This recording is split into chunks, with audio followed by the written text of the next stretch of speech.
Hello students, आप सभी लोगों का कमांडिंग बायोलॉजी में बहुत बहुत स्वागत है।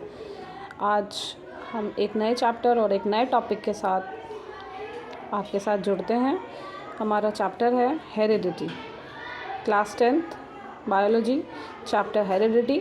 आइए हम डिटेल वाइज डिस्क्रिप्शन इसका पढ़ते हैं। बहुत ही क्लियर और हैंड रिटन नोट्स हैं जो कि कई लर्निंग मटेरियल से लेकर के बनाए गए हैं। आशा करती हूँ आपको मेरे नोट्स बहुत हेल्पफुल होंगे और मेरे वीडियोस आपके मार्क्स ग्रैब करने में बहुत ही हेल्पफुल होंगी। चलिए स्टार्ट करते हैं। Heredity, the transmission of characteristics और traits from one generation to another, that is from parents to offsprings, is known as heredity. क्या होता है हेरिडिटी? कैरेक्टरिस्टिक्स या ट्रेट्स यानी कि गुण, कोई भी गुण जब एक जनरेशन से दूसरे जनरेशन में ट्रांसफ़र होते हैं तो इस प्रोसेस को हम हेरिडिटी या इनहेरिटेंस कहते हैं। जैसे माँ बाप के गुण जब बच्चों में ट्रांसफ़र होते हैं तो हम कहते हैं कि ये जेनेटिक है या हेरिडिटी है। तो जो भी गुण हैं, हम गुण फ़िलहाल हम सिर्फ ये प्रोसेस पढ़ रहे हैं कि हेरिडिटी क्या होता है। आगे हम प्रोसेस के बाद पढ़ेंगे कि कौन कौन से गुण ट्रांसफ़र होते हैं। जैसे पेरेंट्स दिखाई देते हैं, उनके ही गुण जो हैं वो उनके बच्चों में ट्रांसफ़र होते हैं, चाहे वो आई कलर हो, चाहे वो हेयर कलर हो, चाहे वो कुछ आदतें हों। तो इन सब चीज़ों का जो ट्रांसफ़र है वो हेरिडिटी कहलाता है। Variation, the difference in traits और characteristics between the parents and offsprings is called variation. जब जो गुण ट्रांसफ़र हो जाते हैं, ज़रूरी नहीं है कि वो गुण माँ बाप के गुण एज इट इज़ ही बच्चों में ट्रांसफ़र हों, कहीं ना कहीं उनमें बदलाव आता है। बच्चे बहुत हद तक देखने में पेरेंट्स की तरह होते हैं, उनके गुण भी पेरेंट्स की तरह होते हैं, लेकिन जो भी भिन्नताएँ या डिफरेंसेस उत्पन्न होते हैं, पैदा होते हैं, उन्हें हम वेरिएशन कहते हैं। क्लियर? चलिए आगे बढ़ते हैं। वेरिएशन दो तरीके की होती है, somatic variation and genetic variation. Somatic variation क्या होती है? जो वेरिएशन बॉडी सेल्स में होती है उसे सोमैटिक वेरिएशन कहते हैं, और जो वेरिएशन रिप्रोडक्टिव सेल्स में या सेक्स सेल्स में होती है उसे हम गैमेटिक वेरिएशन कहते हैं। Somatic variation takes place in the body cells, whereas gametic variation takes place in gametes or reproductive cells. Somatic variation are neither inherited or transmitted. या ना सोमैटिक वेरिएशन ना तो इनहेरिटेड होती है ना ही ट्रांसमिट होती है दूसरी जनरेशन के लिए, वो सिर्फ बॉडी सेल्स में होती है। गैमेटिक वेरिएशन जो है वो ट्रांसमिटेड भी होती है और इनहेरिटेड भी होती है। They are also known as acquired traits. Somatic variation को हम एक्वायर्ड ट्रेट्स भी कहते हैं और गैमेटिक वेरिएशन को हम इनहेरिटेड ट्रेट्स भी कहते हैं। सोमैटिक वेरिएशन का अगर हम एग्जाम्पल देखें तो cutting of tail in dog, या बोरिंग या ईयर पियर्सिंग। जैसे हम कान छिदवाते हैं, माँ के कान छिदे हैं फॉर एग्जांपल, ठीक है, तो उसका बेबी ज़रूरी नहीं है कि उसका जो कान है वो छिदा हुआ, ज़रूरी नहीं वो 100% ना ही छिदा हुआ होगा, क्योंकि वो सोमैटिक वेरिएशन है। बट जेनेटिक वेरिएशन, जैसे मदर फादर का स्किन कलर है तो बच्चों का स्किन कलर भी ऑलमोस्ट मदर फादर पर ही जाता है। और आई कलर है तो पेरेंट्स का आई कलर जो है वो बच्चों के आई कलर से मिलता हुआ होता है। हाइट एट्सेट्रा, ये सारी चीज़ें जो हैं वो गैमेटिक वेरिएशन में आती हैं। Variation in asexual reproduction.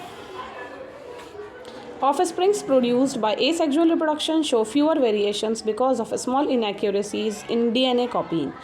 जो ऑफस्प्रिंग्स मीन्स जो बच्चे पैदा होते हैं, जो नेक्स्ट जनरेशन बनती है, उन्हें ऑफस्प्रिंग्स कहते हैं। तो जो ऑफस्प्रिंग्स एसेक्सुअल रिप्रोडक्शन के थ्रू पैदा होते हैं उनमें बहुत कम वेरिएशंस देखने को मिलती हैं। जैसे अगर एक बैक्टीरिया डिवाइड हो रहा है 2 में और दूसरा जो है वो अगेन 4 में डिवाइड हो रहा है, तो जो 4 बैक्टीरिया हैं वो बहुत ही ज़्यादा सिमिलर होंगे अपने पेरेंट बैक्टीरियम के।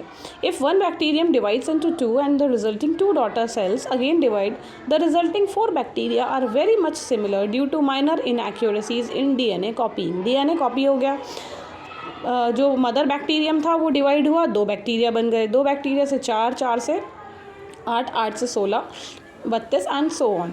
तो जितने भी बैक्टीरिया होंगे वो सब एक से होंगे देखने में, क्योंकि डीएनए यहाँ कॉपी हो रहा है और ये एसेक्सुअल रिप्रोडक्शन है, इसमें किसी दूसरे ऑर्गेनिज्म का इन्वॉल्वमेंट नहीं है। तो जब एसेक्सुअल रिप्रोडक्शन से वेरिएशन से नए ऑर्गेनिजम्स या नए ऑफस्प्रिंग्स बनते हैं तो उनमें वेरिएशन जो है वो ना के बराबर होती है, वो सारे ही एक दूसरे से सिमिलर होते हैं। सेक्सुअल रिप्रोडक्शन में on the other hand sexual reproduction में जो वेरिएशन होती है वो काफ़ी हद तक देखने को मिलती है। आइए पढ़ते हैं। Variation in sexual reproduction, offsprings produced as a result of sexual reproduction are different from each other and also from their parent and show larger variations। जो ऑफस्प्रिंग्स किसी सेक्सुअल रिप्रोडक्शन का रिजल्ट होते हैं, यानी कि जो बच्चे सेक्सुअल रिप्रोडक्शन से पैदा होते हैं, चाहे वो किसी भी तरीके के ऑर्गेनिजम्स हों, वो अपने पेरेंट जनरेशन से काफ़ी हद तक डिफरेंट होते हैं। Are different from each other, वो एक दूसरे से भी डिफरेंट होते हैं और अपने पेरेंट से भी डिफरेंट होते हैं। उनमें बहुत ज़्यादा वेरिएशन देखने को मिलती है। बिकॉज ऑफ, क्यों देखने को मिलती है? क्योंकि यह क्रॉसिंग ओवर प्रोसेस होती है, जो कि माइटोसिस मियोसिस जब हम पढ़ेंगे तो उसमें या आपने 9th क्लास में पढ़ा होगा। क्रॉसिंग ओवर की वजह से उसमें वेरिएशन देखने को मिलती है। सेपरेशन ऑफ क्रोमोसोम्स की वजह से वेरिएशन देखने को मिलती है। और म्यूटेशन खुद एक रीज़न है जिसकी वजह से वेरिएशंस पैदा होती हैं। अब वेरिएशन का सिग्निफिकेंस क्या है, क्या इंपॉर्टेंस है हमारी लाइफ में वेरिएशन का? Depending on the nature of variations, different individuals would have different advantages. Variation के नेचर पे डिपेंड करता है कि जो डिफरेंट ऑर्गेनिजम्स हैं उनको उसकी एडवांटेज मिलती है। क्या एडवांटेज मिलती है? Bacteria that can withstand heat will survive better in a heat wave.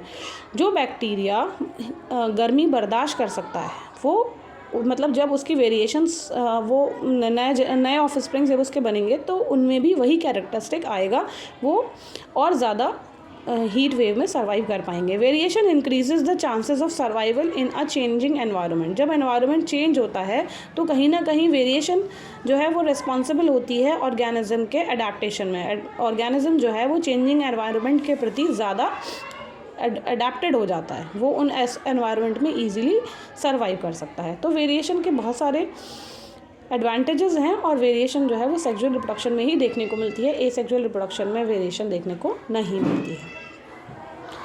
चलिए नेक्स्ट टॉपिक पर आते हैं। मेंडल कौन थे? मेंडल जो थे, मेंडल का फुल नेम था Gregor John Mendel. Gregor John Mendel was the father of genetics. Father of genetics MCQs में आता है, who is the father of genetics? तो हम क्या बताएंगे? Gregor John Mendel was the father of genetics. He discovered the fundamental laws of inheritance through his work on pea plants. Gregor John Mendel ने सारी मेहनत अपनी पी प्लांट्स पर करी। उन्होंने पी प्लांट को इतना रीड किया, इतने क्रॉसेस करे, उसके ऊपर इतने एक्सपेरिमेंट्स करे और उन्होंने हमें रिजल्ट्स दिए जिसके थ्रू हम जेनेटिक्स को बहुत अच्छी तरीके से समझ पाते हैं। उन्होंने पी प्लांट लिया, पी प्लांट के भी बहुत सारे ट्रेड्स लिए। पी प्लांट का कलर, पीस का कलर लिया, पीस का शेप लिया। आगे हम पढ़ेंगे मोनोहाइब्रिड एंड डाईहाइब्रिड क्रॉस में।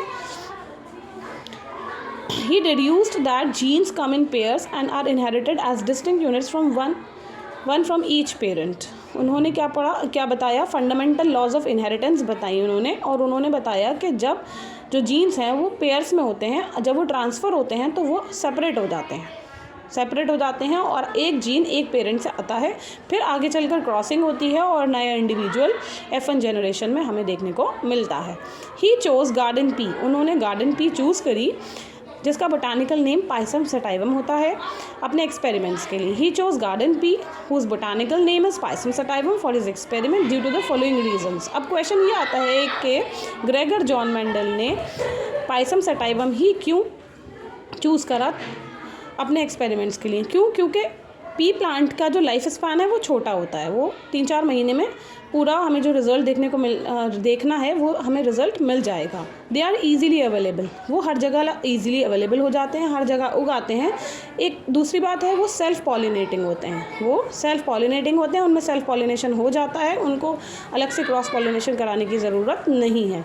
दे आर लो मेंटेनेंस प्लांट्स, इनकी मेंटेनेंस में बहुत ज़्यादा खर्चा नहीं आता है, इस वजह से एक्सपेरिमेंट्स के लिए इनको ईज़िली यूज़ कर सकते हैं। दे हैव कंट्रास्टिंग कैरेक्टर्स, और उनके कैरेक्टरिस्टिक्स जो हैं वो कंट्रास्टिंग होते हैं। अब मैं अपना वीडियो यहाँ पे ख़त्म करती हूँ। आगे हम मोनोहाइब्रिड क्रॉस और डाईहाइब्रिड क्रॉस के बारे में डिटेल से पढ़ेंगे इस वीडियो के पार्ट 2 में। Take care, bye.